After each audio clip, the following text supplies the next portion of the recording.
Dios es maravilloso, amén. Y Dios también quiere enseñarnos. ¿Cuántos quieren aprender? Dios es bueno, Dios es maravilloso y Él sabe la necesidad que tenemos, necesidad de su palabra. La palabra de Dios es viva, es eficaz, es ese pan, es ese alimento que necesitamos, amén, ese alimento espiritual.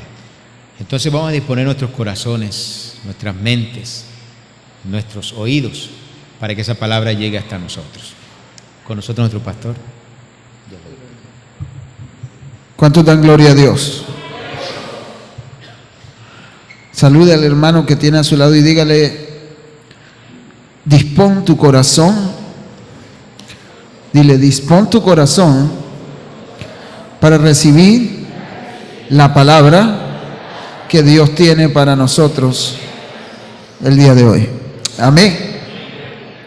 Así que ahí donde se encuentra, le invito a que por favor abra su Biblia en el libro de Miqueas.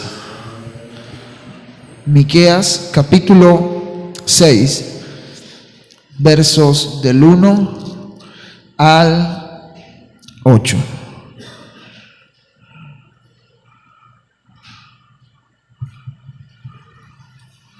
Miqueas 6, del 1 al 8. Cuando todos lo tengan, decimos amén. Nos colocamos en pie y hacemos reverencia a la palabra del Señor. Amén. Miqueas capítulo 6, versos del 1 al 8. Amén. ¿Estamos en la lectura?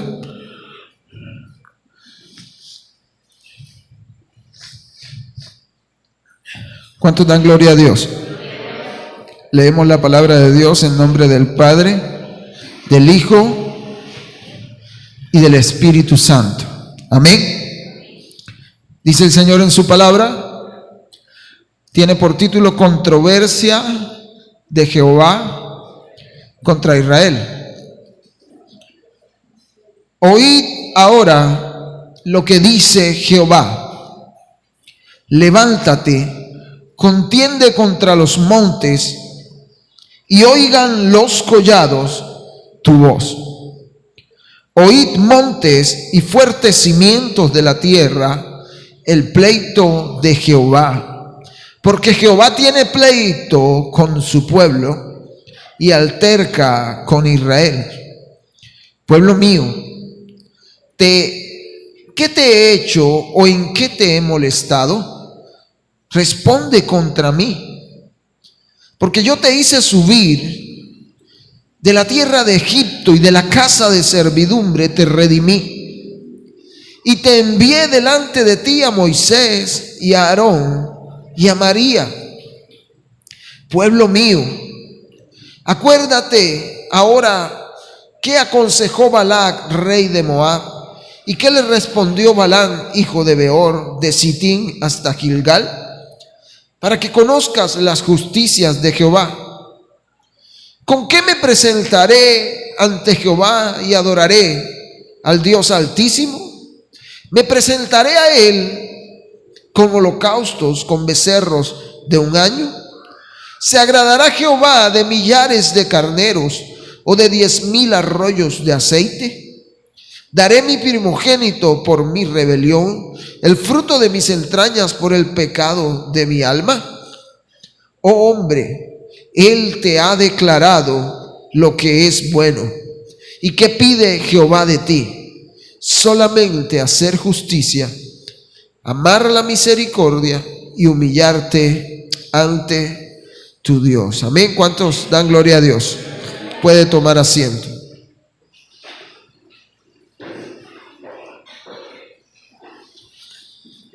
Dígale al que está a su lado: usted es privilegiado. ¿Sabe por qué? Porque la enseñanza que vamos a dar en esta noche es la primera parte. La segunda la vamos a ver el domingo. Amén.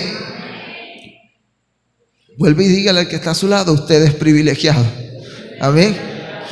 porque va a escuchar la primera parte de la enseñanza. El domingo va a escuchar la segunda.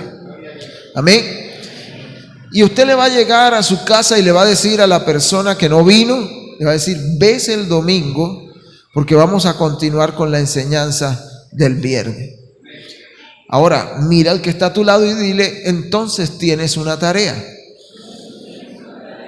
Compartirle a los otros de lo que hablamos hoy, para que cuando vengan el domingo comprendan por qué estamos continuando el tema. Amén. Este tema lo he titulado ¿qué pide el Señor de nosotros? Resulta que el Señor tenía una contienda contra el pueblo de Israel. A la luz de la Escritura, siempre que encontramos que el Señor contendía con Israel era por su pecado. Era porque Israel desobedecía a Dios. Israel fallaba. Hoy en día hay mucha gente que dice, yo no me explico cómo Dios contendía con su pueblo. Pues claro, el hombre en su naturaleza pecaminosa está cegado y no va a entender que Dios contendía contra su pueblo por causa del pecado. Amén. Por eso el Señor le dice y le recuerda al pueblo, yo te hice subir de tierra de Egipto y de la casa de servidumbre te redimí. Y envié delante de ti a Moisés, a Aarón, a María. El Señor le recuerda al pueblo, le dice, acuérdate del consejo de Balac. Acuérdate de todo lo que yo hablé en otro tiempo. Y al final de lo que leíamos, dice que el escritor, ¿con qué me presentaré ante Jehová? Se hace esta pregunta, ¿con qué adoraré al Dios Altísimo? ¿Será que debo hacer sacrificios? ¿Será que debo hacer holocaustos? ¿Será que se agrada el Señor de miles de carneros o de 10,000 arroyos de aceite? Y empieza el verso 8. El Señor le dice al profeta, le dice, oh hombre, Él te ha declarado lo que es bueno. Dígale al que está a su lado, lo que pide el Señor de nosotros es bueno. ¿Cuántos creen eso?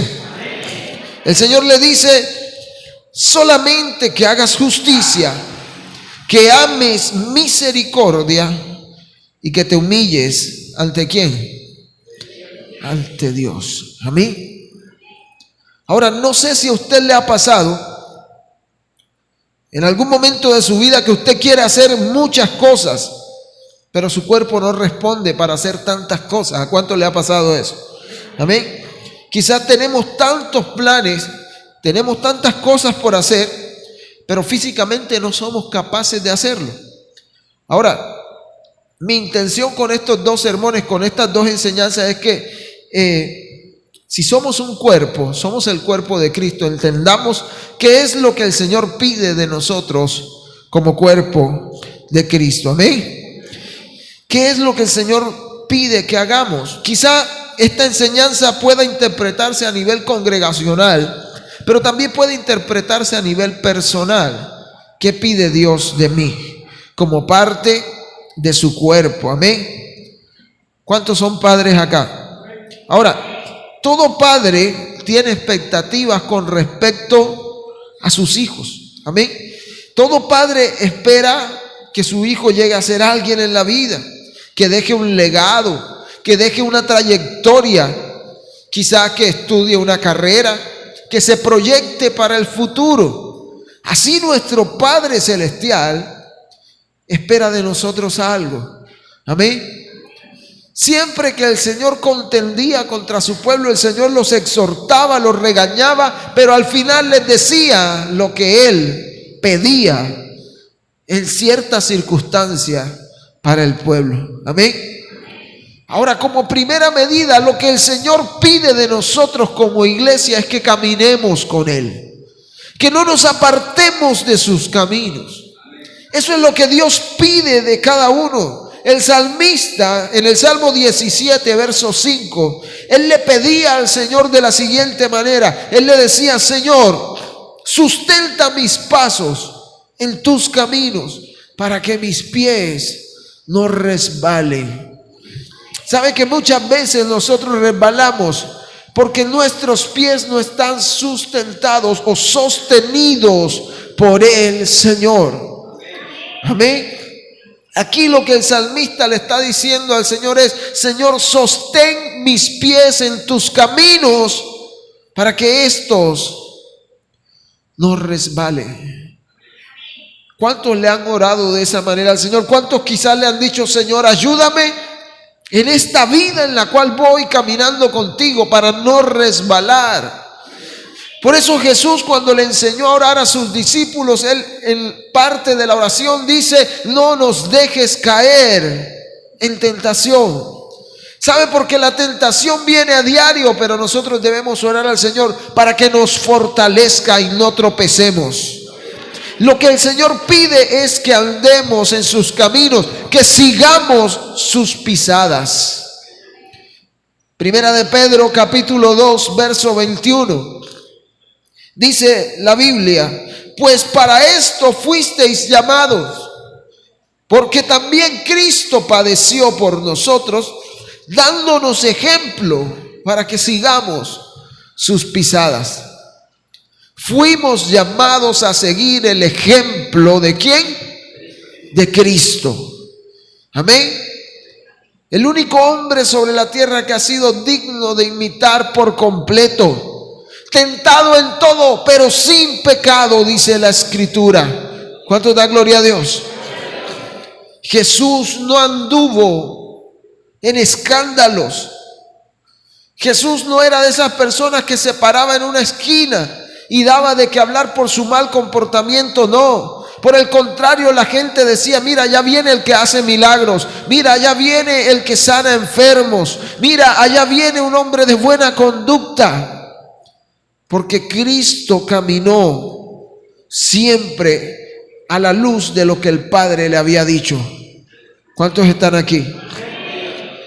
En todos los tratos que Jesús hizo, siempre hubo en él honestidad.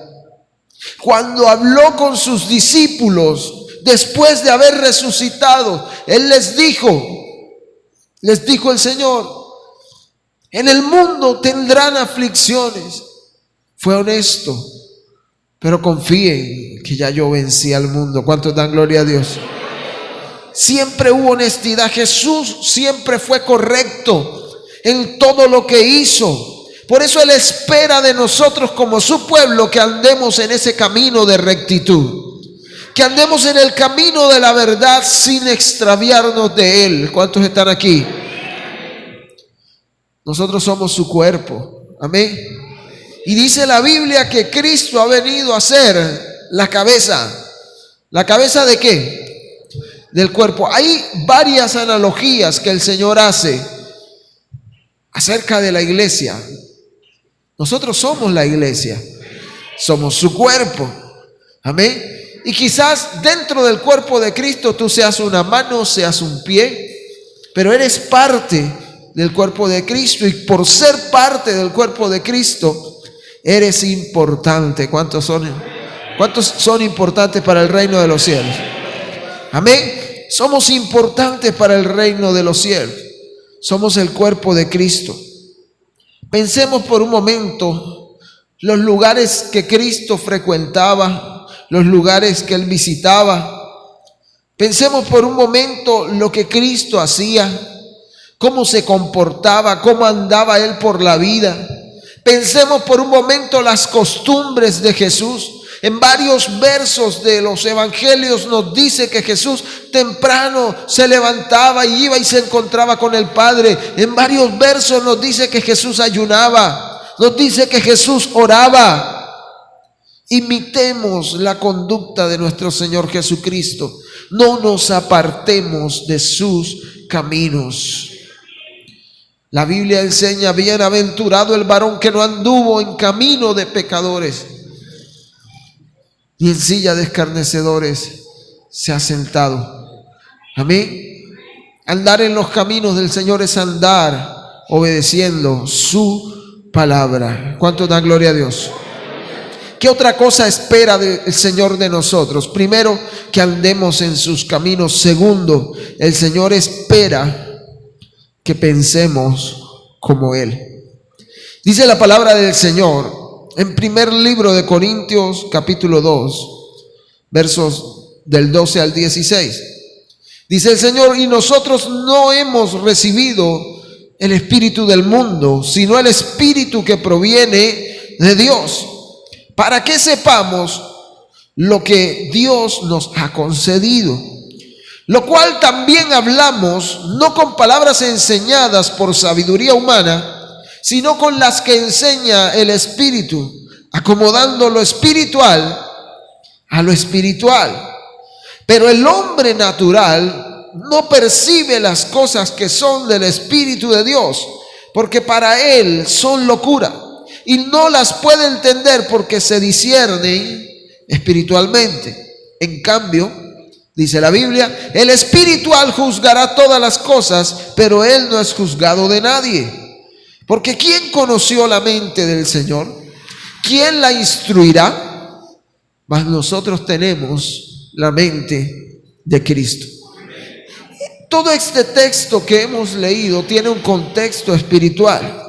Él empieza hablando y dice que no recibimos el espíritu del mundo, sino el espíritu que proviene de Dios.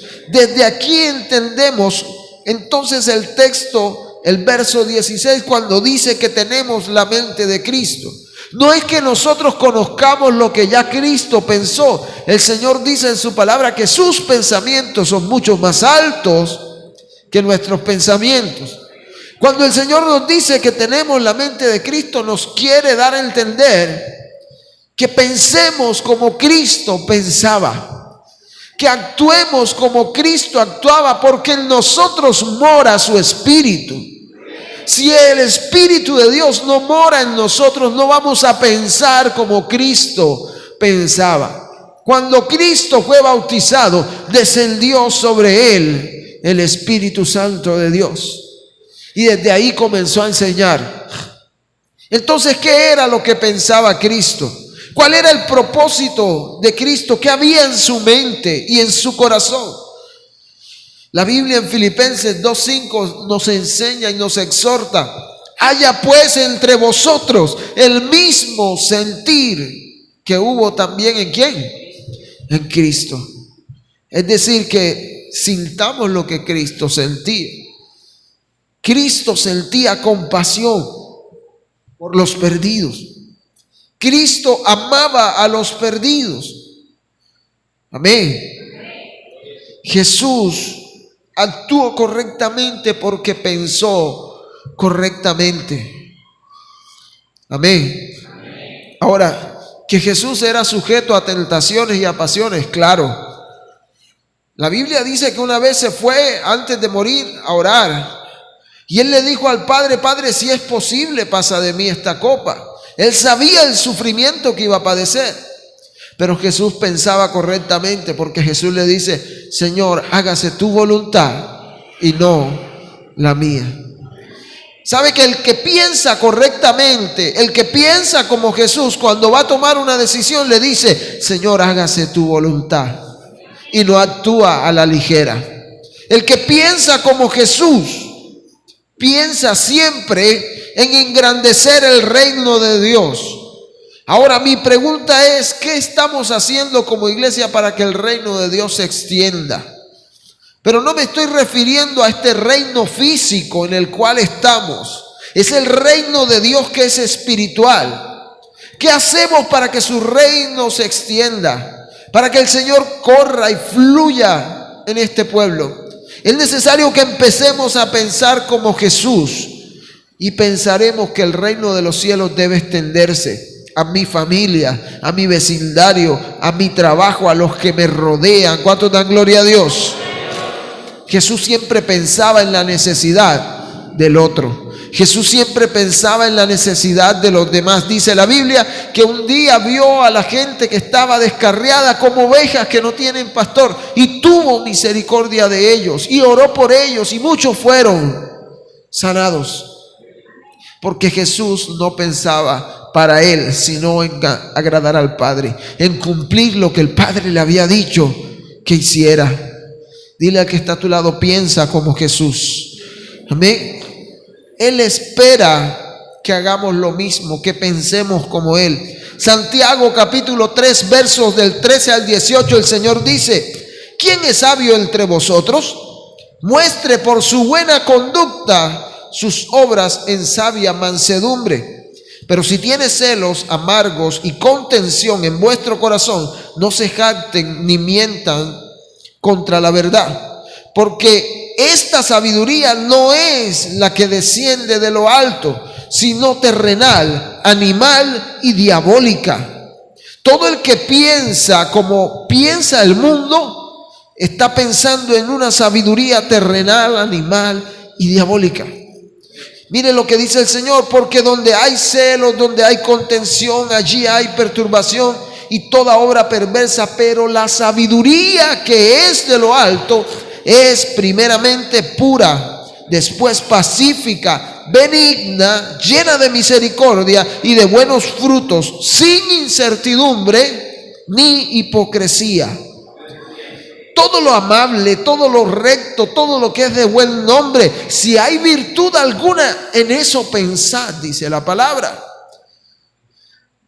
Tú has sido lleno de la sabiduría que proviene de lo alto, no de la sabiduría terrenal, animal y diabólica de la cual habla la palabra. Tú tienes la mente de Cristo. Piensa en cosas buenas. Piensa en hacer el bien, piensa en cómo agradar a Dios sirviendo a los demás. Amén. Pero siempre esperamos ser servidos antes que servir. ¿Cuántos están aquí? Mire, el Señor espera de nosotros. Primero, ¿qué fue lo primero que dijimos que el Señor espera? Que caminemos en sus caminos, que andemos en sus caminos. Segundo, que pensemos como Él. Tercero, el Señor espera de nosotros que sirvamos como Él. Amén. Que sirvamos como Él. Marcos capítulo 9, verso 33 al 35. Dice la palabra que llegaron a Capernaum y estuvo en casa. Y cuando estuvo en casa les preguntó: ¿qué disputabais entre vosotros en el camino? El Señor llega con sus discípulos a Capernaum, pero él había visto que ellos venían discutiendo algo en el camino y Él les pregunta: ¿qué es lo que discutían en el camino? Pero dice la Biblia que ellos se quedaron callados, porque en el camino habían disputado entre sí quién iba a ser el mayor entre ellos. Debemos leer el contexto, porque Jesús les dice, llamó a los 12, los sienta y les dice: si alguno, Jesús conocía todas las cosas, y Él les dice: si alguno quiere ser el primero, será el postrero de todos y el servidor de todos. Jesús les había dicho a ellos que Él iba a morir. En los versos del 30 en adelante. Y ellos venían discutiendo, porque como quien dice, si el Señor se va, entonces ¿quién va a quedar entre nosotros 12 como el mayor? Y Jesús viene y ya conocía sus pensamientos, y Jesús les dice: el que quiera ser el primero tendrá que ser el último y ser servidor de todos. ¿Cuántos anhelan gloria? Sea el servidor de todos. ¿Cuántos anhelan fama y reconocimiento? Tendrá que ser el servidor de todos. Tendrá que ser el último. El Señor dijo que el que quiera ser grande en el reino de los cielos debe ser el más pequeño. Porque si algo nos enseñó el Señor Jesús fue a servir. Jesús no vino a robarse el aplauso de nadie. Jesús no vino para ser reconocido por nadie. A pesar de que su fama se extendía, Él no vino buscando ser famoso. A pesar de que la gente lo proclamaba como alguien importante, Él no vino a demostrar cuán importante era Él. Él vino a demostrarnos cuán importantes eran por los cuales Él había venido. Porque Él dice: yo he venido a buscar y a salvar lo que estaba perdido. Amén. Jesús no vino solo a darse a conocer como Él, sino a engrandecer el nombre del Padre. Jesús no vino a ganarse altos índices de popularidad entre la gente, aunque esto acontecía por todos los milagros que Él hacía. Él vino porque vino con una misión: servir. Dile al que está a tu lado: tu misión es servir. Amén. La misión de Cristo fue dar su vida. No vino a servirse de los demás, sino a servir a los demás. ¿Cuántos están aquí? Mire, si hay algo que te identifica con Cristo, es el servicio. Si hay algo que demuestra que tú eres hijo de Dios, es que tú debes ser un siervo del Señor. Amén. Nuestra iglesia debe caracterizarse por ser una iglesia de servicio.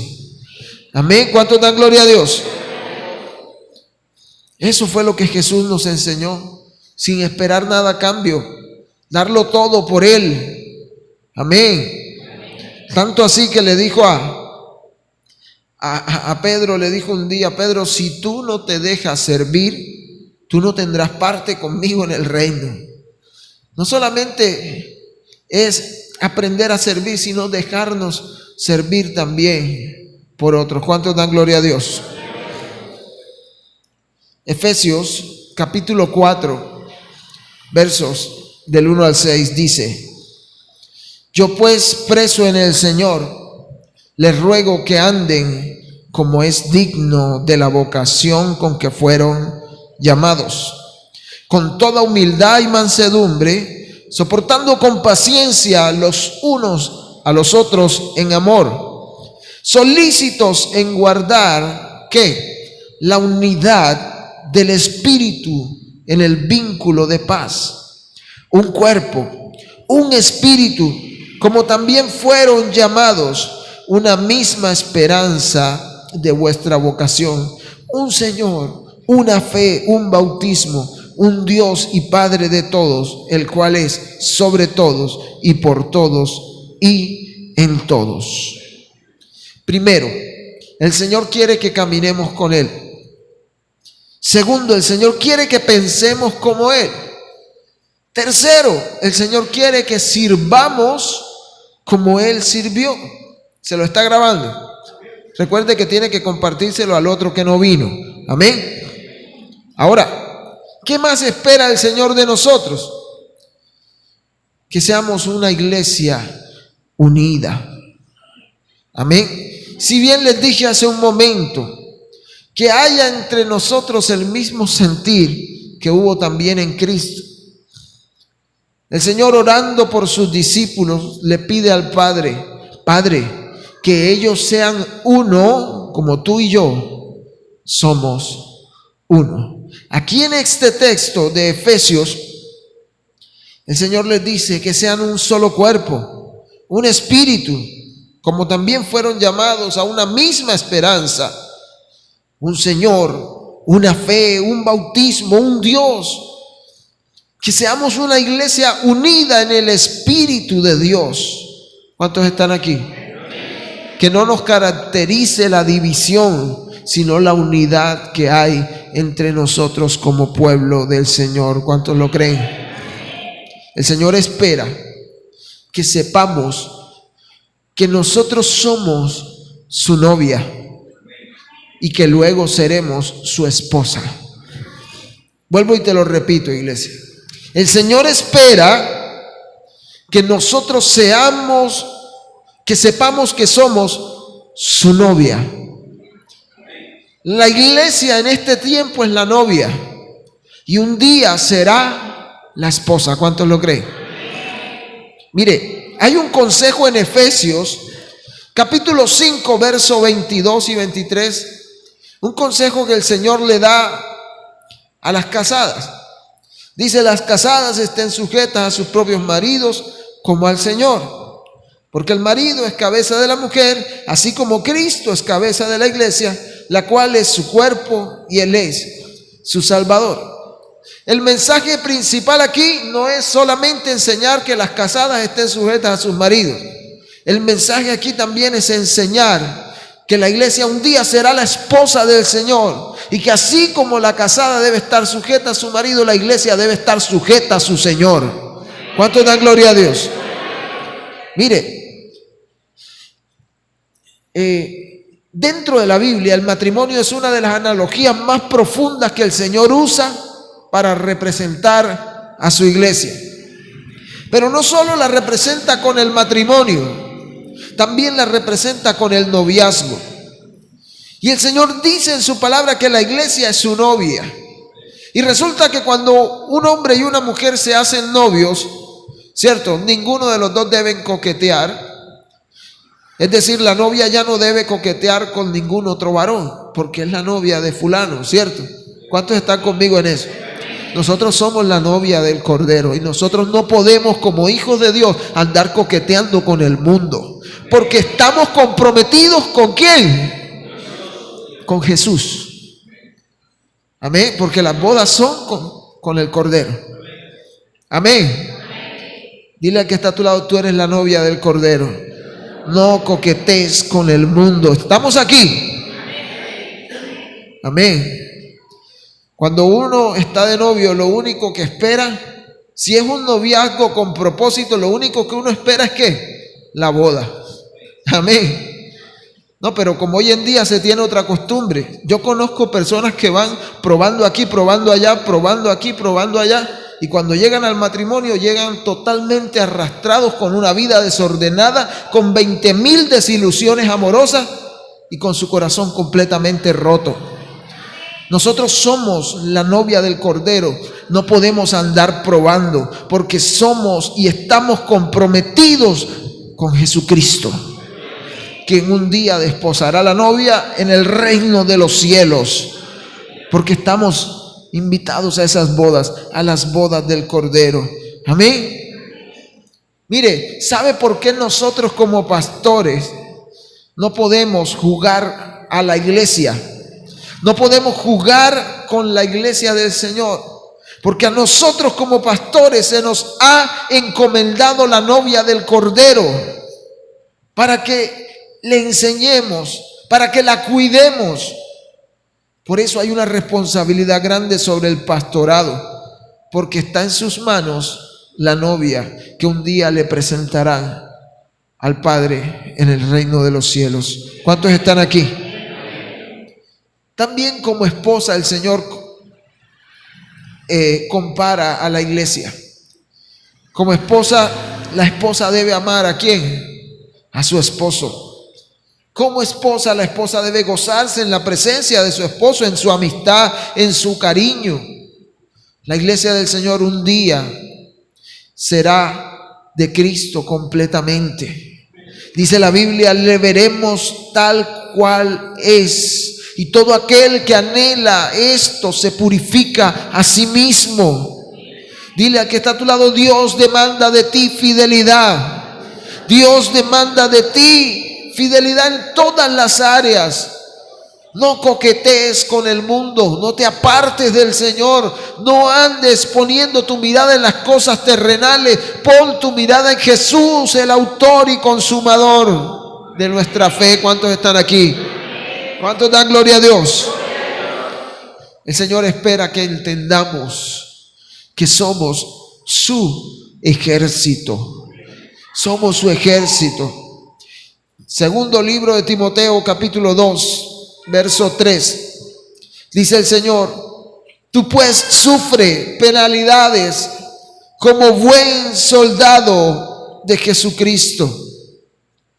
Quiere decir que así como hay buenos soldados, también hay ¿qué? Hay malos soldados. Pero el Señor nos está aconsejando, como buenos soldados de Jesucristo, sufre penalidades.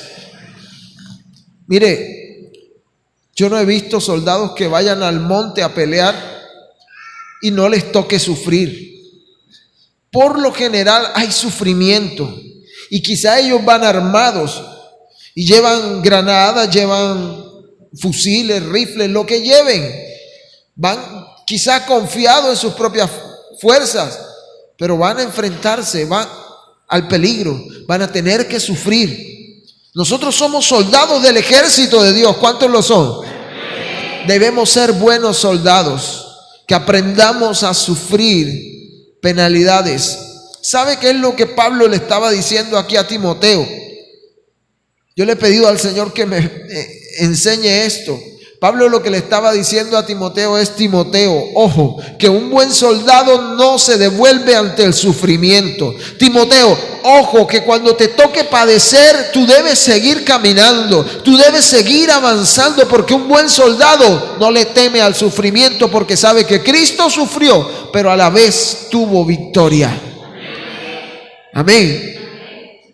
Filipenses capítulo 1, verso 27 dice, Señor, en su palabra: solamente que se comporten como es digno del evangelio de Cristo, para que sea que vaya a verlos o que esté ausente, siempre oiga de ustedes que están firmes en un mismo espíritu, combatiendo, diga conmigo, combatiendo, unánimes por la fe. Amén. Nosotros debemos tener una mente de combatientes, pero combatir por la fe. Hoy en día la gente ya no defiende su fe. Hoy en día hablan lo que quieran hablar del evangelio y nadie se para a decir su perspectiva o su punto de vista de acuerdo a su fe, porque ya al hombre le da miedo defender el evangelio, cuando la Biblia dice que cada uno de nosotros debe estar listo para presentar defensa. ¿Sabe por qué muchos no se atreven a enseñar la palabra? Pues porque no la leen.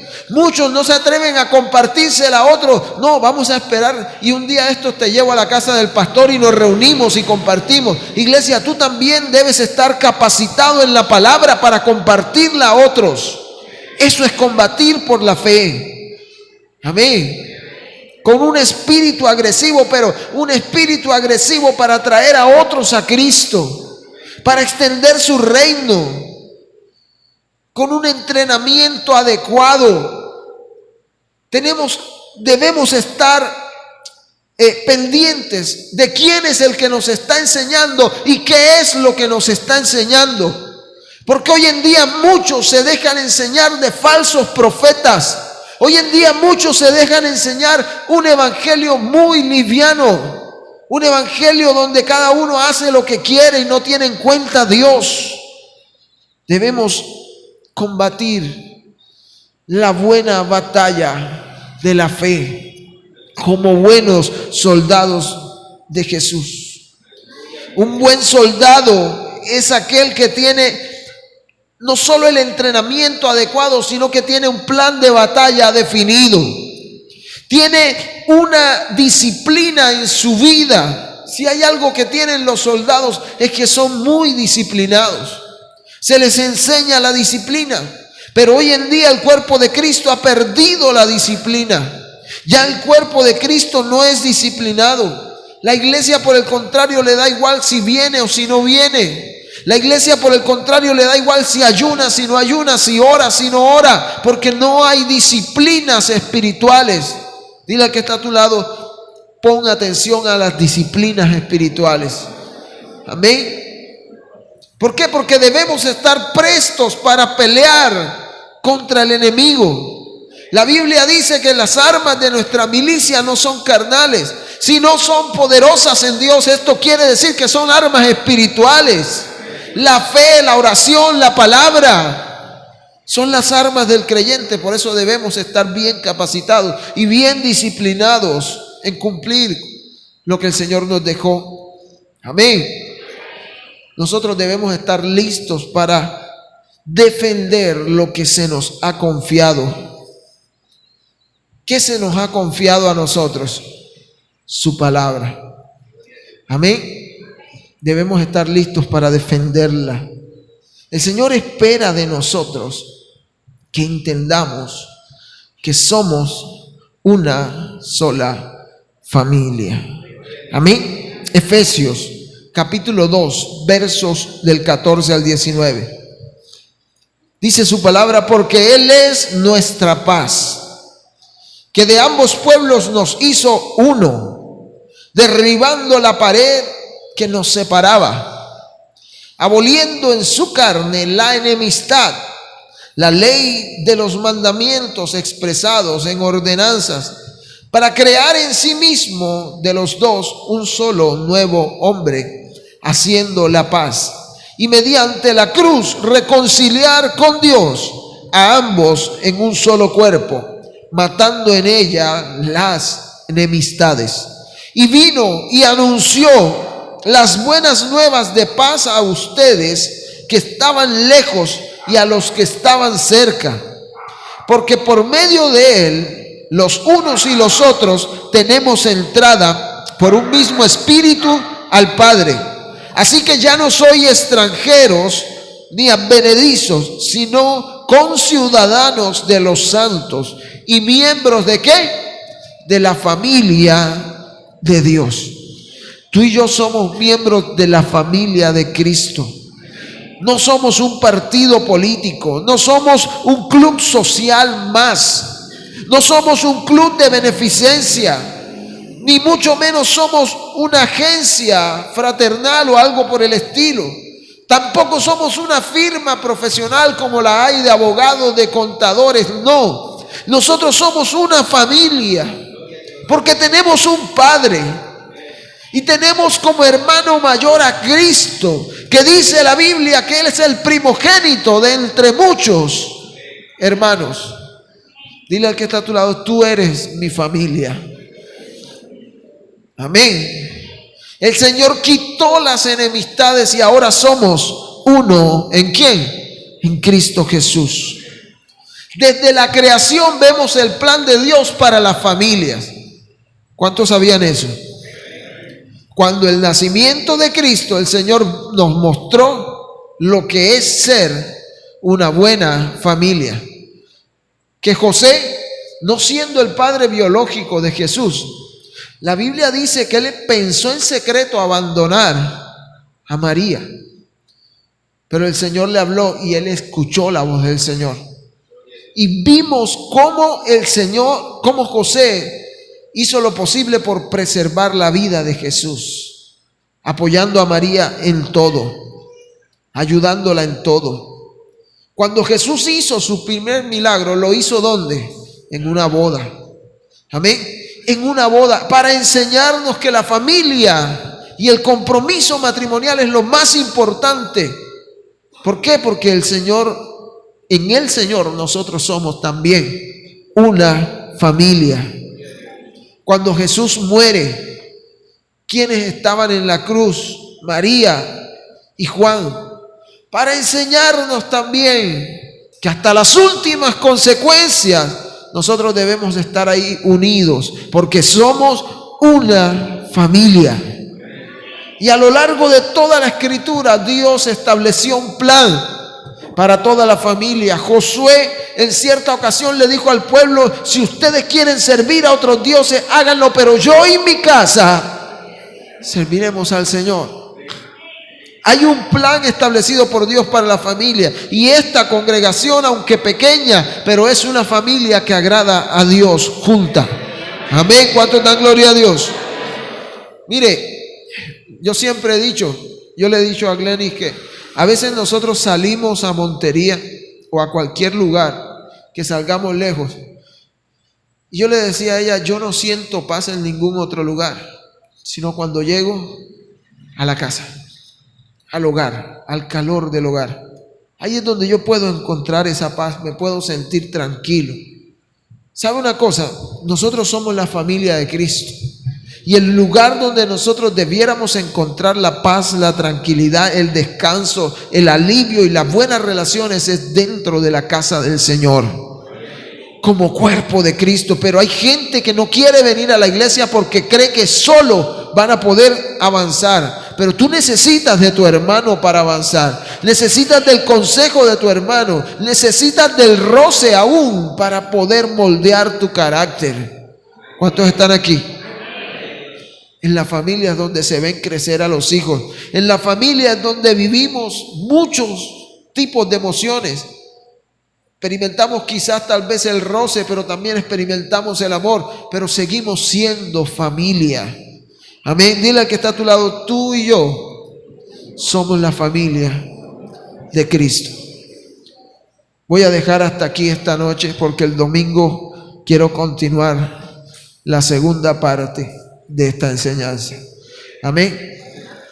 Entonces, hasta ahora, ¿qué es lo que espera el Señor de nosotros? Que caminemos, diga conmigo, que caminemos con Él, que pensemos como Él, que sirvamos como Él, que comprendamos que somos su novia. Amén. Que entendamos que formamos parte de su ejército y que comprendamos que somos, ¿qué? Una familia. Colócate sobre tus pies en esta noche. Damos gracias a Dios por su palabra y pedimos al Señor que nos ayude a ponerla por obra siempre. Cierra tus ojos ahí donde estás y le vas a decir: Señor, permite que tu palabra, Señor,